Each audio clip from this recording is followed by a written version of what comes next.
Here's your smart fact of the day. There are very few times when I quote Philip Kotler. I've never really liked to refer to what I call conventional marketers whenever I'm talking about marketing. That doesn't mean that whatever Kotler has said, in his illustrious career of marketing has been all wrong. I just think that there are always times when the rules are meant to be questioned and therefore broken. And a lot of times I have tried to understand where marketing is, going without really referring to old textbooks or old authors or old quotes. But there was a wonderful quote by Philip Kotler that kind of caught me by surprise, and it is this. It says, "Markets change before marketing does." It's such a beautiful quote, isn't it? Markets change before marketing does. And Philip Kotler, hats off to you for saying this. And that's exactly the reason why I don't actually use your books to refer to marketing strategies whenever I'm talking about the new digital age. Because a lot of times markets have changed, but the marketing practices that are there in an earlier existing book may not have changed. Welcome to Smarter with Sid. That is a particularly long-winded way of introducing the topic to you. I'm going to try and figure out, like we did one of the times just recently in the podcast, what is it about marketing that is going to change when markets have changed in the past year, especially post-pandemic, and with the upcoming recession that is going to be upon us. Let's go. So the context for the change in market is essentially the recession. The recession is a place which becomes extremely difficult for marketers to travel because they're so used to gaining new customers, gaining new followers, building brand in a particular campaigny sort of way, doing things the usual way and getting massive results for it because everyone's in an optimistic, state of affairs, and all the known tricks and tips for, let's say, the marketing discipline are working really well. But then suddenly recession makes customers a little cagey about spending, about, giving revenue to a company without really thinking twice or thrice. And also customers become very cagey about trying new things or, just being optimistic. This change in mindset of customers in general, in any sort of recessionary situation, is when markets have changed, but old marketing rules still remain the same, right?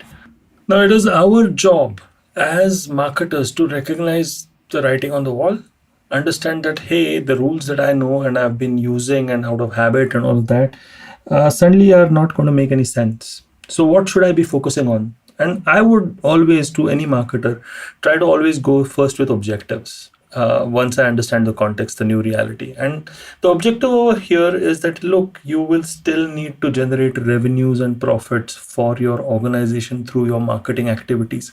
Yes, your budgets are going to be reduced. And yes, people are going to question all the work that you're doing internally in your organization because, money is tough. So you're going to be second guessed at every single time, and you're going to have a particularly tough year. Now, you're going to make it even tougher for yourself if you're going to say, oh, I need to just reduce my budget, but continue doing the work that I was doing in the last year in a reduced way. Maybe be smart about it and only select a few markets instead of going all out and all of that, and expect to survive and skate through, hopefully, into a year where the recession has died down and things start going up again.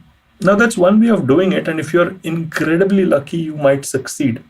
But I would certainly have a complete revisit of strategy, especially if you are going about trying to just reduce the scale of your operations. So instead of doing that, how about actually looking at customer loyalty, customer retention, and repeat customer usage as things that are going to make your marketing more practical.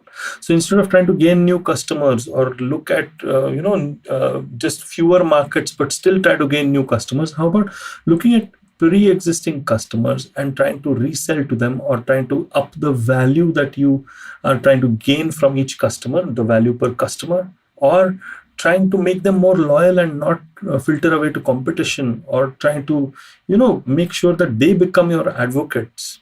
And this is when, things become extremely breathtakingly simple. to execute. It's not easy. It's not easy to try and convince your boss or try and convince your CEO about why you're doing what you're doing. But hopefully they're wise enough, they're enlightened enough to understand that trying to retain existing customer base is probably more important than trying to gain new customers in a recession. Once you do this, okay, the things at a tactical level start becoming easier. For example, if you say, okay, I want to talk to my followers, all right, great, or my followers on Instagram. Now that's very targetable. Instead of trying to do a new ad campaign on Instagram, how about if I actually look at my existing followers on Instagram and create maybe organic content for them?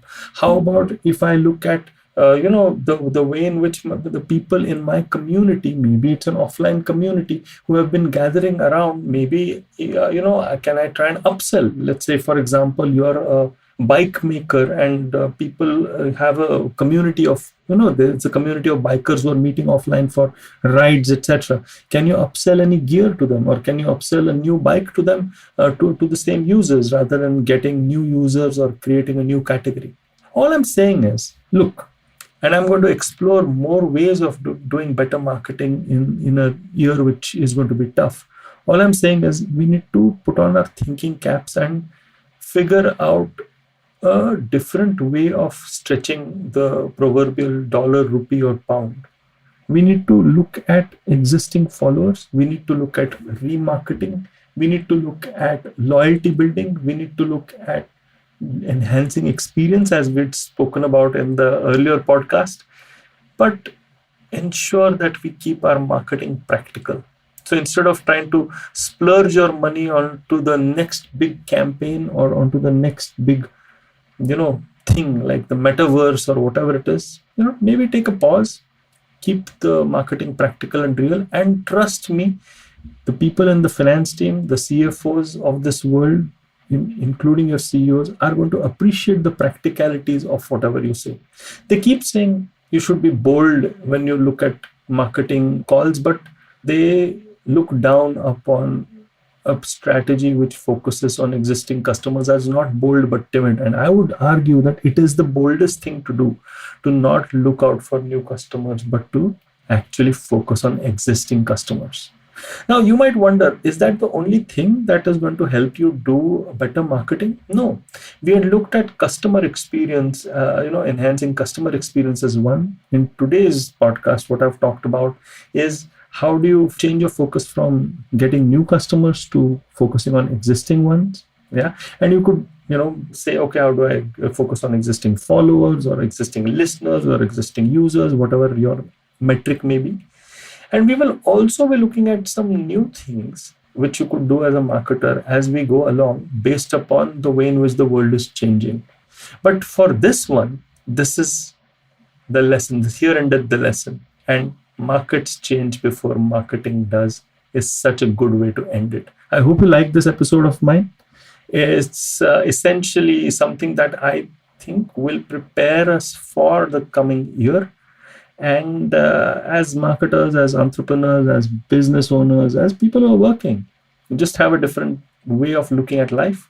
And if you like this episode, do like and subscribe to this podcast. I really appreciate all the feedback that you give me on my podcast. And I'm not lying. I'm focusing on the people who are already with me and ensuring that you listen to more of the content that I put out. I think that is going to help me, my podcast, and all the listeners of this podcast, right? Because we all should be focusing on making our existing customers really, really happy. I'm the Traveling Professor. Follow me on LinkedIn, on Instagram. And if you like podcasts like these, just go and check all the wonderful stuff that IVM's got for you. Until next time, sir. Until next time.